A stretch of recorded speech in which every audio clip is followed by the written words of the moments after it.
बताओ शहर के मेरा भी ख्वाजा ना दे जाने एक थे ही पे वही गावे ने मास्टर राजा हो तो है कैसे मनाई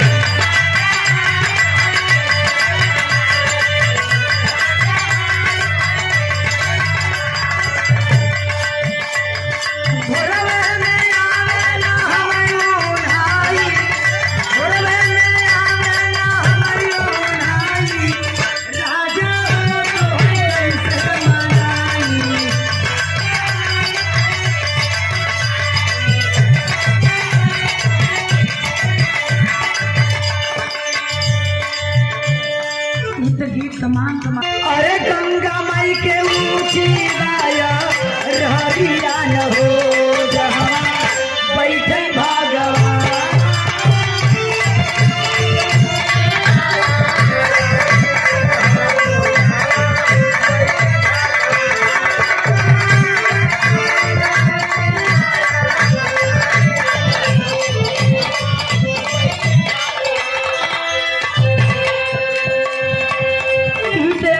गोलिया गावे पछिमा वाली गोलिया कहे कि दादी रुको न सीख देखी हम हो तोहरिए सीखले बनी देखी कुछ आवत अपना हां मैं की सीखे कहे अरे साफावा छोड़ेला साफा के सुन हो गंगा छोड़ेली करा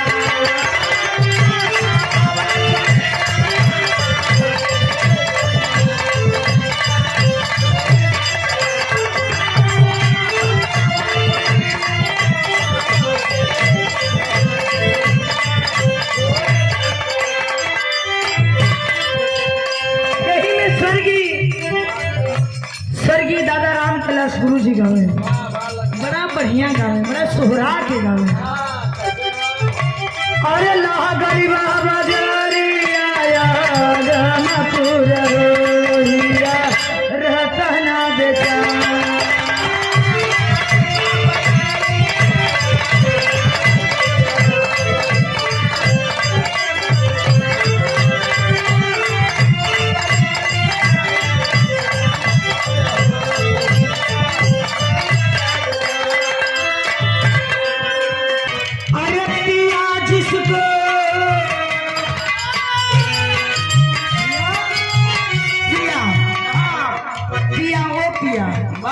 जो कि पूरी संसार का पिया है वही जो चाहेगा वही कर सकता है हमारे और आपके बस का ये जो कलयुग का पिया है इनके सबके बस की बातें नहीं अब गुरु जी बताओ भिलन नीचे वाला पिया मार के हाथ जोड़ तोड़ देखो तोहरे मती नहीं ही तो का हुई है भैया अरे पिया जिसको चाहे सुहागन वही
जितना मैं के गाँव थे कुल बुढ़वन के नकल कई के गावले।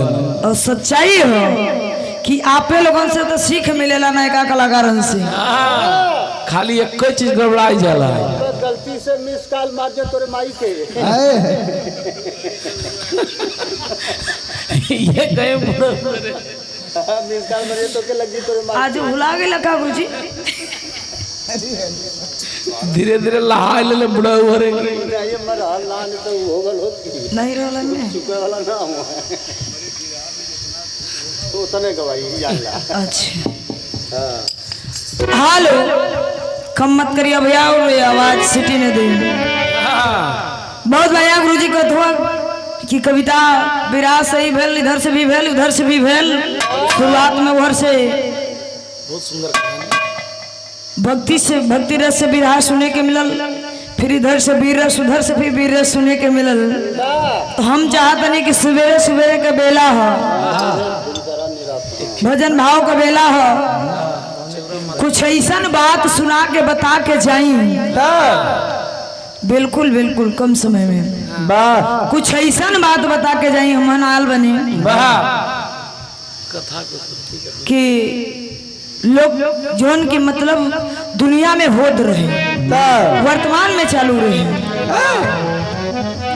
ज्यादा समय ना लेते हुए ये बिरहा में हमारे ये बिरहा का शीर्षक है शिव अमर कथा। ये कथा को उत्पत्ति कहाँ से हुई? मेहरारू का जीत और कथा को उत्पत्ति। मेहरारू आजे भर ना जीत करत रहे। मेहरारू आज भर शंका ना करत रही, मेहरारू आजे भर शंका ना करत रही, लेकिन जुगो जुगो से आते गावत हो। पहले वो आगे लगाए देते रहे। मेहरारू का जीव का है इतना तो मेहरारू का जीव जीव का है तो उड़े इतना मेहरारू मेहरारू का जीव ना दौड़े ले। जीत हाँ जीत हट ये विराह में बहुत बढ़िया विराह है। अक्षय सोचता नहीं कि आप लोगों की भक्ति रस सुना दे। समय भी काफी हो गई, बोलहरी के बेला हो गई, शाम से भी जोन भाव भजन भइल तो भइल। कुछ बजा कुछ तनी बजा के राजा मास्टर गला थोड़ा सा गरमा लिहल जा।